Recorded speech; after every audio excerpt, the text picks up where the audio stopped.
আমারে ভাই ঢাকা বিশ্ববিদ্যালয়ের একজন শিক্ষার্থী, সে বলতেছে আমার ভোট গেল কই, আমার ভোট তো আমি দিই না, তাহলে আমার ভোট কে দিল? এ নিয়ে কি বললো, আসেন ভিডিওটা আমরা দেখি। আমার ভোটটা গেল কোথায়? আমি নিজে যেহেতু ঢাকা বিশ্ববিদ্যালয়ের শহীদুল্লাহের শিক্ষার্থী, আমি সেই হিসাবে আমি নিজে একজন হচ্ছে ভোটার।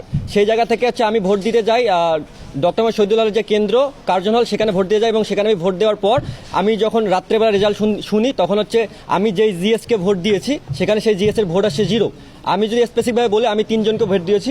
একজন হচ্ছে আবিদ ভাইকে ভোট দিয়েছি, তারপর হচ্ছে ভিপি পদে আবিদ ভাইকে ভোট দিয়েছি, জিএস পদে হচ্ছে সম্রাট ইসলামকে ভোট দিয়েছি, এবং এজিএস পদে হচ্ছে আশিকুর রহমান জিমকে ভোট দিয়েছি। আমি এক্ষেত্রে একটা ইনক্লুড করি, আমি কোনো রাজনৈতিক দলের না, 3টা ভোট 3 জায়গায় দিয়েছি। সেই জায়গা থেকে যে আমি যে জিএসকে ভোটটা দিয়েছি, সেই জিএস যখন রেজাল্ট শুনে হচ্ছে উনি নিজেই আমাকে নক করছিল, নক করে বলছিল যে আমার রেজাল্ট 0 আসে, তুমি আমার হলে থাকো, তুমি শহীদুল্লাহ হলে থাকো, তুমি থাকা সত্ত্বেও আমার রেজাল্টটা 0 আসে। আর স্পেসিফিকভাবে বলি যে উনি হচ্ছে আমার এলাকার ভাই, আমার খুব কাছের ভাই, ঠিক আছে। সেই জায়গা থেকে হচ্ছে আমি তখন রেজাল্ট শুনতে পাই না, আমার হচ্ছে ভেরিফিকেশন একটু সময় ছিল, এই জন্য আমি গতকালকে শুধু পোস্ট করছি যে এরকম একটা অভিযোগ আসছে, আমি ভেরিফিকেশন করি, দেন হচ্ছে আমি এটা মিডিয়ার সামনে উপস্থাপন করবো। অ্যান্ড দেন আমি আজকে শোনার পর যখন শুনি আসলেই রেজাল্টটা 0 আসছে।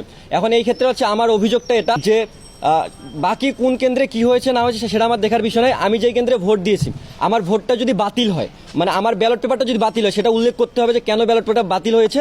আমি যেহেতু নিজে ভোট দিয়েছি, আমি তো একজন শিক্ষিত শিক্ষার্থী, আমি জানি কীভাবে ভোট দেওয়া লাগে, এবং আমি আগে থেকে কয়েকটা ভিডিও দেখে ভোট দিতে গেছি কীভাবে ভোটটা দেওয়ার লাগে। সেই জায়গা থেকে আমার মনে হয় না যে আমার ব্যালটটা বাতিল হওয়ার কোনো সম্ভাবনা থাকে। যদি বাতিল হয়, সেই ব্যালটটা উপস্থাপন করতে হবে। নইলে আমি মনে করি যে যেগুলো অভিযোগ আসতেছে একের পর এক, সেই অভিযোগগুলো সত্যতা প্রমাণিত হবে এটার মাধ্যমে। এবং সেই ক্ষেত্রে হচ্ছে ভোট কারচুপির যে ইস্যুটা, গতকালকে আপনার মিডিয়ারে দেখেছেন বিভিন্ন জায়গা থেকে বিভিন্ন রকম অভিযোগ এসছে, এবং নিয়ম বহির্ভূত অনেক কর্মকাণ্ড ঘটেছে ডাকসু নির্বাচন কেন্দ্রিক।